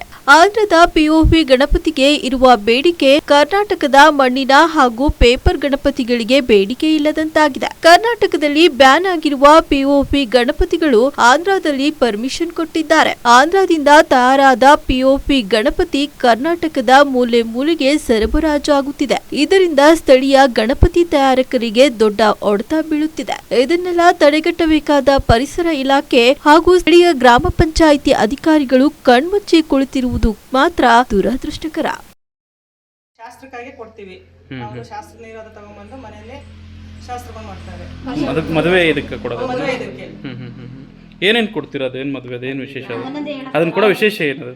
ಅರಬಿಗಳು, ಇದು ಗಡಿಗೆ, ಇದು ಪೂಜೆ ಅಂತ, ಪೂಜೆ ಮಾಡ್ತಾರೆ. ಇದು ಅದಕ್ಕೆ ಮುಸುರಗಳು. ಇದು ನಮ್ಮ ಮನೆ ದೇವರು ಗುಂಡಪ್ಪ ಅಂತ. ಇದು ಫಸ್ಟ್ ಪೂಜೆ ನಮ್ದೇ ಆಗ್ಬೇಕು ಮಡಿಕೆಗೆ, ಅದಕ್ಕೋಸ್ಕರ ನಾವು ಜಲ್ಲಿ ಸುಮಾರು ತಾತ ಕಾಲದಿಂದ ಬಂದ್ಬಿಡೋದು ಈ ಶಾಸ್ತ್ರ. ಅಭಿಲಾಷ್ ಮಾತಾ ಅಂತೇಳಿ ನಾವಿಲ್ಲೇ ಮದುವೆ ಆಗಿದ್ದು 22 ವರ್ಷ ಆಯಿತು ಮದುವೆ ಆಗಿಲ್ಲಿ. ನಾವು ಪ್ರತಿಪರ ಇದೇ ಗಣೇಶ ಕೆಲಸನೇ ಮಾಡೋದು. ನಮ್ಮ ತವ್ರ ಮನೆ ಏನೋ ಮಾಡ್ತಾರೆ, ಎಲ್ಲ ಇಲ್ಲಿ ಬಂದಿಲ್ಲ, ನಾವೆಲ್ಲ ಕಲ್ತೆಲ್ಲ ಇದು ಮಾಡಿದ್ದು ಚೆನ್ನಾಗಿ ಮಾಡ್ತಾ ಇದ್ದೀವಿ. ಅದು ಜನದೇನು ಅಂತಂದ್ರೆ POP ಜಾಸ್ತಿ ಇದೆ ಕಡೆ ಬಂದ್ಬಿಟ್ಟು ನಮ್ಗೆ ಗಣೇಶನಿಗೆ ಸ್ವಲ್ಪ ಬೇಡಿಕೆ ಕಮ್ಮಿ ಆಗಿದೆ. ಅದು ಸ್ವಲ್ಪ ಅಲಂಕಾರ ಜಾಸ್ತಿ ಮಾಡೋದಕ್ಕೆ ಸ್ವಲ್ಪ ಡಿಮ್ ಆಗಿರೋದಕ್ಕೆ ಅದು ತಗೊಂತಾರೆ. ನಮ್ಮ ಇದನ್ನ ಯಾರು ಕೇಳ್ತಾ ಇಲ್ಲ. ಹಂಗಾಗಿ ಸ್ವಲ್ಪ ನಮಗೆ ಇದಾಗೈತೆ. ಏನು ಸ್ವಲ್ಪ ಅದು POP ಸ್ವಲ್ಪ ಇದು ಮಾಡ್ಬಿಟ್ಟು ಗಣೇಶನ ನಮ್ಮ ಮಣ್ಣಿನ ಕೆಲಸಕ್ಕೆ ಸ್ವಲ್ಪ ಬೆಂಬಲ ಮಾಡಬೇಕು ಅಂತ ಇದು ಮಾಡ್ತೀವಿ ಸರ್. ಇಲ್ಲಿ POP ನಿಷೇಧ ಇದೆ. ನಿಷೇಧ ಇದೆ. ತಾವು ಮಣ್ಣಿನ ಗಣಪತಿಗಳು ಮತ್ತೆ ಪೇಪರ್ ಗಣಪತಿಗಳು ಮಾಡ್ತಾ ಇದ್ದೀರಾ? ಏನಿಲ್ಲ. ಸೊ ಅದು ಬರ್ತಾ ಇರೋದ್ರಿಂದ ನಿಮ್ ಗಣಪತಿಗೆ ಬೇಡಿಕೆ ಕಡಿಮೆ ಆಗಿದೆ. ಬೇಡಿಕೆ ಕಮ್ಮಿ ಆಗಿದೆ. ಅದನ್ನ ನಿಲ್ಸಿದ್ರೆ ಅನುಕೂಲ ಆಗುತ್ತೆ ಅಂತ ಹೇಳ್ತೀರಾ? ನಮ್ಮ ಕಡೆ ಒಂದು 15-16 ಕುಟುಂಬ ಸ್ವಲ್ಪ ಜೀವನ ಮಾಡ್ತಾ ಇದ್ದಾರೆ, ಕೆಲಸಕ್ಕೆ ಇದು ಮಾಡ್ತಾ ಇದ್ದಾರೆ. ಸರ್ಕಾರ ಗಮನ ಹರಿಸಬೇಕು ಅಂತ ಹೇಳ್ತೀರಾ? ನಾವು ಸರ್ಕಾರ ಕಡೆ ನಮ್ಗೆ ಏನು ಸವಲತ್ತಿಲ್ಲ ಸರ್. ನಮ್ಮ ಇದಕ್ಕೋಸ್ಕರ ಇದು ಮಾಡ್ತಾ ಇದ್ದೀವಿ ಅಷ್ಟೇ. ಸರ್ಕಾರ ಕಡೆ ಅದು ಸವಲತ್ತು ಆಯಿತು ಏನಾಯ್ತು ನಮ್ಮ ಕಡೆ ಇಲ್ಲ. ಸೊ ಇದನ್ನಾದ್ರೂ ಸ್ಟಾಪ್ ಮಾಡಿದ್ರೆ ಅನುಕೂಲ ಆಗುತ್ತೆ ಅಂತ ಹೇಳ್ತೀರಾ? ನಾವು ಜಾಸ್ತಿ ಮಣ್ಣಿಂದ ಮಾಡೋದು ಸರ್, ಬೇರೆ ಯಾವುದು ಏನು ಮಾಡೋದಿಲ್ಲ. ನಮ್ಮ ಮಡಿಕೆ ಇದೆ, ಅವಾಗ ನೋಡಿದ್ರೆ ಮಡಿಕೆದೆಲ್ಲ ಅದೇನೋ ವಿಶೇಷವಾಗಿ ಏನೋ ಮಾಡ್ತಾ ಇದ್ರಲ್ಲ ಮಡಿಕೆ ಕೊಡ್ತಾರೆ, ಶಾಸ್ತ್ರ ಬರ್ತಾರೆ. ಪ್ರತಿಯೊಂದಕ್ಕೂ ಸಾವುಗಾಗಿದ್ರೆ ಸಾವು ಬರ್ತಾರೆ, ಗಣೇಶಕ್ಕೆ ಬರ್ತಾರೆ, ಮದುವೆ ಕೆಲಸಕ್ಕೆ ಬರ್ತಾರೆ, ಏನು ಕಥ ಮಾಡ್ತಾರೆ ಸರ್. ಓಕೆ. ನನ್ನ ಹೆಸರು ಎಂ ಹನುಮಂತಯ್ಯ, ನಮ್ಮ ತಂದೆ ಹೆಸರು ಮೂಪರಯ್ಯ, ನಂದು ಗಮಕನಹಳ್ಳಿ ವಾಸ. ಇಲ್ಲಿ ಪಕ್ಕ ಹಳ್ಳಿಯಲ್ಲಿದ್ದು ಇಲ್ಲಿ ಬಂದು 35 ವರ್ಷ ಆಯಿತು. ಮಡಿಕೆ ಕೆಲಸದಲ್ಲಿ ನನಗೆ ಏನು ಇಂಪ್ರೂವ್ ಆಗಲಿಲ್ಲ. ಅದಕ್ಕೆ ಇದನ್ನು ಕಲ್ತ್ಕೊಂಡು ತಮಿಳ್ನಾಡಿಗೆ ಹೋಗಿ ಇದನ್ನು ಕಲ್ತ್ಕೊಬಂದು ಇದರಲ್ಲಿ ಜೀವನ ಮಾಡಿ ಕೂಲರ್ಗೆಲ್ಲ ಒಂದು 2-3 ತಿಂಗಳಿಂದ ಕೆಲಸ ಕೊಡ್ತೇವೆ. ಸುಮಾರು ಎಷ್ಟು ತಿಂಗಳು ಕೆಲಸ ಮಾಡ್ತೀರಾ? ನಾವು ಜನವರಿಯಿಂದ ಮಾಡ್ತೀವಿ. ಜನವರಿಯಿಂದ ಕೆಲಸ ಮಾಡ್ತೀರಾ? ಇದೆಲ್ಲವೂ ಕೂಡ ಯಂತ್ರದಲ್ಲಿ ತಯಾರು ಮಾಡ್ತೀರಾ ತಾವು? ಇದು ಮರ್ಗೆಣ್ ಸಿಟ್ಟು, ಪೌಡ್ರು, ಅದು ಏನೋ ಇದು ಕಚ್ಚಾ ಪೌಡ್ರ್ ಅಂತ ಬರ್ತದೆ. ಈ ಮರ್ಗೆಣಸೆ ಎಲ್ಲ ಮರ್ಗೆಣ್ ಪೌಡ್ರೆ, ಅದರಲ್ಲಿ ಎಲ್ಲ ಹದ ಮಾಡಿ ಇದರಲ್ಲಿ ಏನು ನಿಮ್ಗೆ ಪ್ರತಿ ಸತಿ ಲಾಭ ಏನಾದರೂ ಆಗ್ತಾ ಇದೆ ಅಥವಾ ಲಾಸ್ ಆಗ್ತಾ ಇದೆ? ಇಲ್ಲ, ಪರವಾಗಿಲ್ಲ. ಇರೋದ್ರಲ್ಲಿ ಪರವಾಗಿಲ್ಲ, ಲಾಸ್ ಏನಿಲ್ಲ. ಕೂಲರ್ಗೂ ನಮಗೂ ಪೇಂಟ್ಗೂ ಮೇಂಟೈನ್. ಅಲ್ಲ, ಪಕ್ಕದ ಆಂಧ್ರದಿಂದ POP ಗಣಪತಿಗಳು ಬರ್ತಾ ಇರೋದ್ರಿಂದ ತಮಗೆ ಏನೋ ಲಾಸ್ ಆಗ್ತಿಲ್ಲ? ಇಲ್ಲ ಸರ್, ನಾವು ತರೋದಿಲ್ಲ. ನೀವು ತರಲ್ಲ ಅಂತ ಹೇಳ್ತಿಲ್ಲ, ಅಲ್ಲಿಂದ ಸಪ್ಲೈ ಆಗ್ತಿದೆ ಬೇರೆ ಕಡೆಗೆ. ಲಾಸ್ ಅಂತ ನಮ್ಗೇನು ಇಲ್ಲಿವರೆಗೂ ಆಗಿಲ್ಲ ಸರ್. ನಾವು ಹೆಂಗೆ ಹೇಳೋದು ಹೇಳ್ರಿ, ಇಷ್ಟೇ. ಯಾಕೆಂದರೆ ನಾವು POP ತರೋಲ್ಲ, ಬಾಣಿಸಲ್ಲ. ಯಾಕೆ ಬೇಕು? ಮತ್ತೆ ಸುಮಾರು 35 ವರ್ಷದಿಂದ ಕೆಲಸ ಮಾಡ್ತಾ ಇದ್ರ ತಾವು? ಇಲ್ಲ ಸರ್, ನಾನು ಒಂದು 60-65 ವರ್ಷದಿಂದ ನಾನು ಈ ಕೆಲಸ ಮಾಡ್ತಾ ಇದ್ದೀನಿ. ಮೊದಲೆಲ್ಲ ಚಿಕ್ಕ ಮಾಡ್ತಾ ಇದ್ದೆ. ಈಗ ಒಂದು 30-35 ವರ್ಷದಿಂದ ಈ ಪೇಪರ್ದು ಕಲ್ತ್ಕೊಂಡು ತಮಿಳ್ನಾಡಿಗೆ ಹೋಗಿ 6 ತಿಂಗಳು ಕಲ್ತ್ಕೊಂಡು ಈ ಕೆಲಸ ಮಾಡ್ತಾ ಇದ್ದೀನಿ. ಸುಮಾರು ಎಷ್ಟು ರೂಪಾಯಿಂದ ಎಷ್ಟು ಸಾವಿರದವರೆಗೂ ಇದೆ? ಒಂದು 50 ರೂಪಾಯಿಂದ ಒಂದು 15,000ವರೆಗೂ ಇದೆ ಸರ್. 15,000ವರೆಗೂ ಗಣಪತಿಗಳಿದೆ ನಿಮ್ಮಲ್ಲಿ. ಸೊ ಎಲ್ಲ ಯಾವ ತಿಂಗಳಲ್ಲಿ ನೀವು ಇಲ್ಲಿಂದ ಡಿಸ್ಪ್ಯಾಚ್ ಮಾಡ್ತಕ್ಕಂಥದ್ದು? ಯಾವ ತಿಂಗಳಲ್ಲಿ? ಇನ್ನು ವರಲಕ್ಷ್ಮಿ ಆಗ್ಬೇಕು ಸರ್. ವರಮಹಾಲಕ್ಷ್ಮಿ ಹಬ್ಬ ಆಗಬೇಕು. ಹೊರಗಡೆಯಿಂದ ಬಂದು ಪರ್ಚೇಸ್ ಮಾಡ್ಕೊಂಡು ಹೋಗ್ತಾರೆ ಇಲ್ಲಿಂದನೇ? ಹೊರಗಡೆಯಿಂದ ಬಂದು ತಗೊಂಡು ಹೋಗ್ತಾರೆ ಇಲ್ಲಿಂದನೇ? ಹೊರಗಡೆಯಿಂದ ಬಂದವರೇ ತಗೊಂಡು ಹೋಗ್ತಾರೆ, ಅವರು ಸೇಲ್ ಮಾಡ್ಕೊತಾರೆ. ನೀವು ಯಾವ ತಿಂಗಳಿಂದ ಸ್ಟಾರ್ಟ್ ಮಾಡ್ತೀರಾ? ಜನವರಿಯಿಂದ. ಡಿಸೆಂಬರ್. ಸರ್, ನನ್ನ ಹೆಸರು ಮೋಹನ್ ಕುಮಾರ್ TH ಅಂತ, ಗಮಕನಹಳ್ಳಿ ಅವರು, ಇಲ್ಲೇ ಮಧುಗಿರಿ ತಾಲೂಕು, ತುಮಕೂರು ಜಿಲ್ಲೆಯವರು. ನಾವು ಇಲ್ಲೇ ಸುಮಾರು ನಮ್ಮ ತಂದೆ ಕಾಲದಿಂದ ನಾವು ಗಣಪತಿ ಇಲ್ಲಿ ಮಾಡ್ತಾ ಇದ್ದೀವಿ. ಸುಮಾರು ವರ್ಷದಿಂದಲೂ ನಾವು ಇಲ್ಲಿ ಗಣಪತಿಗಳು ಒಳ್ಳೆ ಡಿಸೈನ್ ಗಣಪತಿಗಳೆಲ್ಲ ಮಾಡ್ತಾ ಇದ್ದೀವಿ. ಪರಿಸರ ಸ್ನೇಹಿ ಗಣಪತಿಗಳು ಮಾಡ್ತಾ ಇದ್ದೀವಿ, ಮಣ್ಣಿನ ಗಣಪತಿಗಳು, ಎಲ್ಲ ಗಣಪತಿಗಳು ಮಾಡ್ತಾ ಇದ್ದೀವಿ. ನಮ್ಗೆ ಯಾವುದೇ ಆದಂಥ ಬೆಲೆಗಳು ಸಿಗ್ತಾ ಇಲ್ಲ. ಕಾರಣ ಏನಂದರೆ ಎಲ್ಲ POP ಗಣಪತಿ ಬಂದುಬಿಟ್ಟು ಎಲ್ಲ ಈ ಪಕ್ಕದ ಆಂಧ್ರದಿಂದ ತರಿಸ್ತಾ ಇದ್ದಾರೆ. ಈಗೆಲ್ಲ ಪಕ್ಕ ಗ್ರಾಮಗಳೆಲ್ಲ ಬರ್ತಾ ಇದ್ದಾವೆ. ಎಲ್ಲ ಆಂಧ್ರದಿಂದ ಯಾರು ತಡೆಗಡ್ತಾ ಇಲ್ಲ. ನಾವೆಲ್ಲ ಎಲ್ಲ ಕಡೆ ಕೇಳಿ ಹೋಗಿ ನೋಡಿದ್ರು ನಾವು POP ಅದಕ್ಕೆ ರೇಟ್ ಜಾಸ್ತಿ ಹೇಳ್ತಿದ್ದಾರೆ, ನಮ್ದುಗೆ ರೇಟ್ ಕಡಿಮೆ ಕೇಳ್ತಿದ್ದಾರೆ. ಯಾರು ಬಂದು ನಮ್ಗೆ ಯಾರು ಗುರ್ತಿಸ್ತಾನಲ್ಲ, ನಮ್ಗೆ ಕೇಳ್ತಾನಲ್ಲ, ಬಂದು ಯಾರು ಬಂದ್ರೂ ಎಲ್ಲ ಅವ್ರನ್ನ ಗಣಪತಿಗಳವರು ಕೇಳ್ತಿದ್ದಾರೆ. ಬರೀ POP ಕೊಡಿ BOP ಕೊಡಿ ಅಂತಿದೆ. ಮತ್ತು BOP ನಾವು ಮಾಡ್ತಾ ಇಲ್ಲ. ಬರೀ ಮಣ್ಣಿನ ಗಣಪತಿ ನಮ್ಮ ಹತ್ರ ಇರೋದು, ನಾವು ಯಾರು ಕೇಳ್ತಾ ಇಲ್ಲ. ನಮ್ದು ಇಲ್ಲಿ ಒಳ್ಳೆ ಇದಕ್ಕೂ ನಮಗೆ ಬೆಲೆನೇ ಇಲ್ದಂಗೆ ಆಗ್ಬಿಟ್ಟಿದೆ ನಮಗೆ. ನೀವು ಆದಷ್ಟು ಅದನ್ನು ತಡೆಗಟ್ಬಿಟ್ರೆ ನಮಗೆ 10 ಇದು ನಂಬಿ ಮಾಡ್ತಾರೆ ಕುಟುಂಬ, ಸುಮಾರು ಕುಟುಂಬಗಳಿದ್ದಾವೆ ನಂಬಿ ಜೀವನ ಮಾಡ್ತಾ ಇದ್ವಿ. ಅವೆಲ್ಲ ಒಳ್ಳೆ ಬೆಳೆ ಸಿಗ್ದಂಗೆ ಆಗುತ್ತೆ, ಒಳ್ಳೆ ಉತ್ತಮವಾದಿಂದ ಇದ್ದಂಗೆ ಆಗುತ್ತೆ ನಮಗೆ. ಆಮೇಲೆ ನಮ್ಮಂಥವ್ರು ಗುರುತಿಸಿ ಎಲ್ಲೇ ಯಾವುದೇ ಭಾಗದಲ್ಲಿ ಆಗಲಿ, ನಮ್ದು ಯಾವುದೋ ಒಂದು ಇದರಲ್ಲಾಗಲಿ ಕಾರ್ಯಕ್ರಮದಲ್ಲಾಗಲಿ ಇಂಥ ಕಲಾವಿದರು ನಮ್ಮ ಜಿಲ್ಲೆಯಲ್ಲಿ ಇದ್ದಾರೆ, ತಾಲೂಕಲ್ಲಿ ಇದ್ದಾರೆ ಅಂತ ಕರೆದು ಒಂದು ಶಾಲೆ, ಒಂದು ಹುನರನ್ನು, ಒಂದು ಏನೋ ಒಂದು ನಮ್ಗೆ ಒಂದು ಕೊಡ್ತಾ ಇಲ್ಲ. ಅದನ್ನು ನಮ್ಮ ಕಲಾವಿದರಿಗೆ ಒಂದು ಬೇಜಾನ್ ಕಲಾವಿದರು ನಮ್ಮ ತುಮಕೂರು ಜಿಲ್ಲೆಯಲ್ಲಿ ಇದ್ದಾವೆ. ನಾವು ಇದರಲ್ಲಿ ನಮಗೆ ಜೀವನ ಮಾಡ್ತಾ ಇದ್ದೀವಿ. ನಾವು ನಮ್ಮಿಂದ ಸುಮಾರು 100-150 ಕುಟುಂಬಗಳು ನಾವು ಇದನ್ನ ನಂಬಿ ಜೀವನ ಮಾಡ್ತಾ ಇದ್ದಾರೆ. ಪಾಪ ಅವ್ರಿಗೂ ಒಳ್ಳೆ ಇದಿದೆ, ಅವ್ರಿಗೂ ಅವ್ರ ಪಾಪ ನಮ್ಮನ್ನೇ ನಂಬಿ ನಾವು ಜೀವನ ಮಾಡ್ತಾ ಇದ್ದೇವೆ. ಅವರೆಲ್ಲ ಕುಟುಂಬಗಳೆಲ್ಲ ಬಯಲಿ ಬರಬೇಕು. ಯಾಕೆಂದ್ರೆ ಆದಷ್ಟು ನೀವು POP ತಡೆಗಟ್ಬಿಟ್ರೆ ನಮಗೂ ಇದು ನಾವು ಮಾಡಿರೋ ಒಂದು ಪ್ರಾಡಕ್ಟ್ಗೂ ಒಳ್ಳೆ ಬೆಲೆ ಸಿಗ್ತದೆ ಅಂತ ನಾವು ಹೇಳ್ತಾ ಇದ್ದೀವಿ ಸರ್. ನಮಗೆ ಅಲ್ಲ, ಈ ಗಣಪತಿಗೂ ಆ POP ಗಣಪತಿ ವ್ಯತ್ಯಾಸ ಏನಾದರೂ ಇದೆಯಾ? ಏನಂತಂದ್ರೆ ಸ್ವಲ್ಪ ಡಿಸೈನ್ ಇರ್ತದೆ ಅದರಲ್ಲಿ. ಆಮೇಲೆ ಹಿಂದೆಗಡೆ ಪೇಂಟ್ ಮಾಡಲ್ಲ, ಸ್ವಲ್ಪ ವೇಟ್ ಇರ್ತದೆ ಗಣಪತಿ. ಅದು ಸ್ವಲ್ಪ ನೀರಲ್ಲಿ ಲೇಟಾಗಿ ಕರ್ಕತ್ತೆ, ಇದು ನಮ್ಗೆ ಸ್ವಲ್ಪ ಬೇಗ ಕರ್ಕತ್ತೆ. ಆದಷ್ಟು ಅದನ್ನೇ ಜನ ಡಿಸೈನ್ ಎಲ್ಲ ಗಣಪತಿ ಇರ್ತದಲ್ಲ, ಆದಷ್ಟು ಎಲ್ಲ ಜನ ಅದನ್ನೇ ಇಷ್ಟಪಡ್ತಾರೆ. ಆಮೇಲೆ ಪಕ್ಕದ ಪೂರ್ ನಮ್ಮ ತುಮಕೂರು ಜಿಲ್ಲೆಯಲ್ಲಿ ಪಕ್ಕದ ಸುಮಾರು ಊರು ಎಲ್ಲ ಆಂಧ್ರದ ಪಕ್ಕದಿಂದ ಎಲ್ಲ ಇಲ್ಲಿ ಹೋಗ್ತಾ ಇದೆ, ಎಲ್ಲ ಬುಕ್ ಮಾಡ್ಬಿಟ್ಟಿದ್ದಾರೆ. ಎಲ್ಲಾದ್ರೂ ಯಾರು ಬಂದು ಕೇಳಿದ್ರೆ ನಮ್ದೊಂದು ಗಣಪತಿ ಇದುವರೆಗೂ ನಮ್ಗೆ ಗಣಪತಿ ಒಂದು ಬುಕ್ ಆಗಿಲ್ಲ ನಮ್ಮ ಹತ್ರ. ಯಾರೇ ಬಂದು ನೋಡ್ತೀವಿ, ಆಯ್ತು ಬರ್ತೀವಿ ಅಂತ ಪಕ್ಕದವ್ರು ಎಲ್ಲ ಆಂಧ್ರ ಹೋಗ್ತಿದ್ದಾರೆ. ಆದಷ್ಟು POP ಗಣಪತಿಗಳು ಬರ್ತಿದಾವೆ, ಯಾರು ನಾವು ತಡೆಗಟ್ತಿಲ್ಲ ಅಲ್ಲಿ. ಆದಷ್ಟು ಅದು ತಡೆಗಟ್ಟಿದ್ರೆ ಅವಾಗ ನಮ್ಮ ಗಣಪತಿಗೆ ಏನೋ ಬೆಲೆ ಸಿಗುತ್ತೆ ಏನೋ ಗೊತ್ತಿಲ್ಲ. ಈಗ ತಾವೇನಾದ್ರೂ ಪೊಲ್ಯೂಷನ್ ಡಿಪಾರ್ಟ್ಮೆಂಟ್ಗೆ ಈ ರೀತಿ ಎಲ್ಲ ಆಗ್ತಾ ಇದೆ ಅಂತ ಏನಾದ್ರು ಮಾಹಿತಿ ಕೊಟ್ಟಿದ್ರೆ ಅಷ್ಟೇ ನಮ್ಗೆ ಕರೆದು ಮೀಟಿಂಗ್ ಕರೆದು ನಮಗೆಲ್ಲ ಹೇಳಿದ್ರು. ನಮ್ಗೆ ಲಾಸ್ಟ್ ಮೂಮೆಂಟ್ ಅಲ್ಲಿ ಹೇಳಿದ್ರು ನಮಗೆ. ನಾವೆಲ್ಲ ಅದ್ರ ಬಗ್ಗೆ ಎಲ್ಲ ಯೋಚನೆ ಮಾಡಿ ಎಲ್ಲಾನು ನಮ್ಮ ಎಷ್ಟು ಕುಟುಂಬಗಳಿದಾವೆ ಅಷ್ಟು ಜನ ಎಲ್ಲ ಕಲ್ತಿದ್ವಿ, ನಾವೆಲ್ಲ ಮಾತಾಡಿ ಎಲ್ಲ ಹೇಳಿದ್ವಿ. ಆದ್ರೂ ಜನರು ಬಂದು ಎಲ್ಲ POP ಕೇಳ್ತಾ ಇದಾರೆ. ಎಲ್ಲ ಒಳ್ಳೆ ಮಾಡಲಿ POP ಕೊಡಪ್ಪ ಅಂದ್ರೆ ಎಲ್ಲ ಪಕ್ಕ ನಮ್ಗೆ ಇಲ್ಲಿ 30 ಕಿಲೋಮೀಟರ್ ಆಂಧ್ರ ಇದೆ, ಐಂದುಪುರ ಹೋಗ್ತಾ ಇದ್ದಾರೆ, ಕಡೆ ಮಡಸರು ಹೋಗ್ತಾ ಇದ್ದಾರೆ, ಎಲ್ಲ ಅಲ್ಲಿ ತಗೊಂಡ್ಬಂದು ಬಿಡ್ತಾ ಇದ್ದಾರೆ. ನಮ್ಮ ಗಣಪತಿ ಕೇಳ್ತಾ ಇಲ್ಲ ನಮ್ಗೆ. ಸೊ ಅಲ್ಲಿಂದ ಇಲ್ಲಿಗೆ POP ಗಣಪತಿಗಳು ಸಪ್ಲೈ ಆಗ್ತಾ ಇದೆ. ಸೊ ಅದನ್ನ ಯಾವುದೇ ಅಧಿಕಾರಿಗಳು ಕ್ರಮ ತಗೋತಿಲ್ಲ, ತಡೆಗಟ್ಟಿಲ್ಲ ಅದನ್ನ. ಆದಷ್ಟು ತಡೆಗಟ್ಟಿದ್ರೆ ನಾವು ಇಲ್ಲಿರೋ ಸ್ಥಳೀಯರಿಗಾದ್ರೂ ನಮ್ಗೆ ಒಳ್ಳೆ ಅವಕಾಶ ಸಿಗುತ್ತೆ, ಒಳ್ಳೆ ಬೆಲೆ ಸಿಗುತ್ತೆ ಅಂತ ನಾವು ಅನ್ಕೊಂತಾ ಇದೀವಿ. ನಮ್ಮನ್ನೇ ನಂಬಿ ಸುಮಾರು ಒಂದು 20-30 ಕುಟುಂಬಗಳು ನಮ್ಮ ಮತ್ತೆ ಕೆಲಸ ಮಾಡ್ತಾ ಇದ್ದಾರೆ. ಪಾಪ ಅವ್ರಿಗೂ ಒಳ್ಳೆ ಇದಾಗುತ್ತೆ. ನಾವು ಇದುವರೆಗೂ ಒಂದು ಗಣಪತಿ ಸೇಲ್ ಆಗಿಲ್ಲ. ಬೇಕಾದ್ರೆ ಒಂದು ನೋಡ್ಕೊಂಬನ್ನಿ, ಎಲ್ಲೂ ಒಂದು ಗಣಪತಿ ಯಾವ್ದು ನಮ್ಮ ಸೇಲ್ ಆಗಿಲ್ಲ. ನಮ್ಮ ಮಣ್ಣಿನ ಗಣಪತಿ ಇದಾವೆ ಅಂತ ಪೇಪರ್ ಎಲ್ಲ ಇದಾವೆ. ನಾವು ಯಾವ ಗಣಪತಿ ಸೇಲ್ ಎಲ್ಲ ಬಂದು ಯಾರು ಪಾರ್ಟಿ ಬಂದ್ರೆ ಯಾರು ಚಿಕ್ಕ ಹುಡುಗ ಸಮೇತ ಬಂದ್ರು ಎಲ್ಲ POP ಕೊಡೋಣ, ಬಾಂಬೆ ಮಾಡಲ್ ಕೊಡೋಣ ಅಂತಾರೆ. ನಮ್ಮ ಹತ್ರ ನಾವು ಮಾಡಿಲ್ಲ. ನಾವು ಪಕ್ಕದೆಲ್ಲ ಆಂಧ್ರ ಹೋಗ್ತಿದ್ದಾರೆ, ಎಲ್ಲ ಅಲ್ಲಿ ಆಂಧ್ರದಿಂದ ತರಿಸ್ತಾ ಇದ್ದಾರೆ. ಅಲ್ಲ ಅಲ್ಲಿ ಹೋಗ್ಬಿಟ್ಟು ಅದನ್ನ ತಡೆಗಟ್ಟಿದ್ರೆ ಖಂಡಿತ ನಾವು ಮಾಡೋ ವಸ್ತುವಿಗೆ ನಾವು ಬೆಲೆ ಸಿಗುತ್ತೆ ಅಂತ ನಾವು ಅನ್ಕೊಂತಾ ಇದ್ದೀವಿ ಸರ್. ಅದ್ರ ರಾಷ್ಟ್ರೀಯ ಪಕ್ಷ ಬಿಜೆಪಿ ದೇಶದ ಅತಿದೊಡ್ಡ ಸಂಘಟನಾತ್ಮಕ ರಾಜಕೀಯ ಪಕ್ಷ. ಇಂತಹ ಪಕ್ಷಕ್ಕೆ ಕಾರ್ಯಕರ್ತರಾದ ನಾವೆಲ್ಲ ಹೆಚ್ಚಿನದಾಗಿ ಬಲ ತುಂಬುವುದರ ಜೊತೆಗೆ ಶಕ್ತಿ ತುಂಬುವ ಕೆಲಸ ಮಾಡಬೇಕಿದೆ ಎಂದು ಬಿಜೆಪಿ ಸಂಘಟನಾತ್ಮಕ ಅಧ್ಯಕ್ಷ ಚಿದಾನಂದ ಗೌಡ ತಿಳಿಸಿದರು. ರಾಷ್ಟ್ರೀಯ ಪಕ್ಷ ಭಾರತೀಯ ಜನತಾ ಪಾರ್ಟಿ ದೇಶದ ಅತಿದೊಡ್ಡ ಸಂಘಟನಾತ್ಮಕ ರಾಜಕೀಯ ಪಕ್ಷ. ಇಂತಹ ಪಕ್ಷಕ್ಕೆ ಕಾರ್ಯಕರ್ತರಾದ ನಾವೆಲ್ಲರೂ ಹೆಚ್ಚಿನದಾಗಿ ಬಲ ತುಂಬುವುದರ ಜೊತೆಗೆ ಪಕ್ಷಕ್ಕೆ ಮತ್ತಷ್ಟು ಶಕ್ತಿ ತುಂಬುವ ಕೆಲಸ ಮಾಡಬೇಕಿದೆ ಎಂದು ಬಿಜೆಪಿ ಸಂಘಟನಾತ್ಮಕ ಅಧ್ಯಕ್ಷ ಚಿದಾನಂದ ಎಂ ಗೌಡ ತಿಳಿಸಿದರು. ಶಿರಾನಗರದ ಗೃಹ ಕಚೇರಿ ಸೇವಾ ಸದನದಲ್ಲಿ ನಡೆದ ಬಿಜೆಪಿ ನಗರ ಹಾಗೂ ಗ್ರಾಮಾಂತರ ಮಂಡಲದ ನೂತನ ಪದಾಧಿಕಾರಿಗಳು ಪದಗ್ರಹಣ ಕಾರ್ಯಕ್ರಮವನ್ನು ಉದ್ಘಾಟಿಸಿ ಮಾತನಾಡಿದ್ರು. ಸಮಾಜದಲ್ಲಿ ದೌರ್ಜನ್ಯಗಳು, ಅಕ್ರಮಗಳು, ಶೋಷಣೆಗಳು ನಡೆದಾಗ ನಾವೆಲ್ಲ ಧ್ವನಿ ಎತ್ತುವ ಮನೋಭಾವ ಬೆಳೆಸಿಕೊಂಡು ನೊಂದವರಿಗೆ ನ್ಯಾಯ ಒದಗಿಸಿಕೊಡುವ ಕೆಲಸ ಮಾಡಬೇಕು. ಕಾರ್ಯಕರ್ತರ ನೋವುಗಳಿಗೆ ಸ್ಪಂದಿಸುತ್ತಾ ಪಕ್ಷ ಕಟ್ಟುವಲ್ಲಿ ಮುನ್ನುಗ್ಗಬೇಕು ಎಂದು ವಿಧಾನ ಪರಿಷತ್ ಶಾಸಕ ಹಾಗೂ ಮಧುಗಿರಿ ಬಿಜೆಪಿ ಸಂಘಟನಾತ್ಮಕ ಅಧ್ಯಕ್ಷ ಚಿದಾನಂದ ಎಂ ಗೌಡ ತಿಳಿಸಿದರು.